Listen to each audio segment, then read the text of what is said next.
abangan, collab, romance, comedy movie ni Kim, Paolo, Barbie at Alden, pinupush ng mga fanay.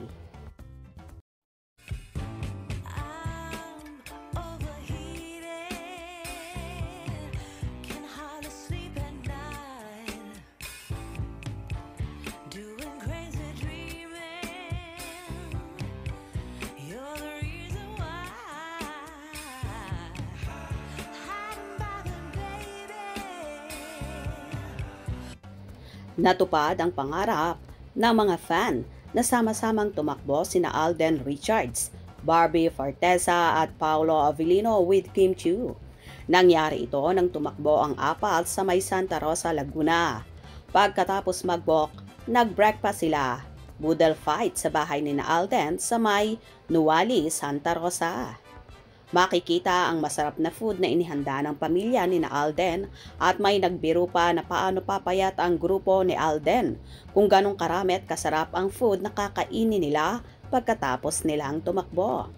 First time ni Barbie, Paolo at Kim sa bahay ni Alden at sabay-sabay nga silang kumain. Garlic na garlic. Ayun yung brown rice, guys.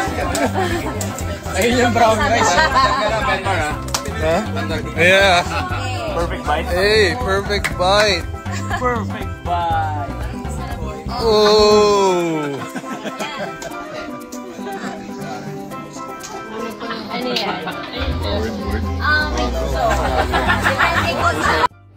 Kapag nagtuloy-tuloy na every week sa Santa Rosa sila tatakbo at sige ng breakfast kina Alden, walang papayat sa kanila. Sa ginawang ito ni Alden, napatunayang best friends talaga sila ni Paolo, kaya walang rason para sila'y intrigahin. Heto nga at magpapa-black screening siya sa movie ng Kim Pao na My Love Will Make You Disappear. Dahil din sa pagsasama-sama nila in one frame, nakaisip mga fan na sana gumawa sila ng pelikula. Collab daw ng Star Cinema at GMA Pictures at sana rom-com na bagay sa kanilang apat. Na-imagine na nila ang magiging eksena ni Barbie at Kim na alam nating parehong bagay sa rom-com. Dahil pareho nang tumatakbo ang dalawang actress, ine-expect ng fans na sasali sila sa lights, camera, run, takbo para sa pelikulang Pilipino sa May 11, 2025 na ito sa Central Park, SM, by the way, sa Mall of Asia, Pasay City. Siguro naman ibabayad ni Paolo si Kim ng entry fee kung sasali siya. Afford na afford ni Paolo ang entry fee na 900, 3K, 1,000, 5K, 1,400, 10K, at 1,600, 16K.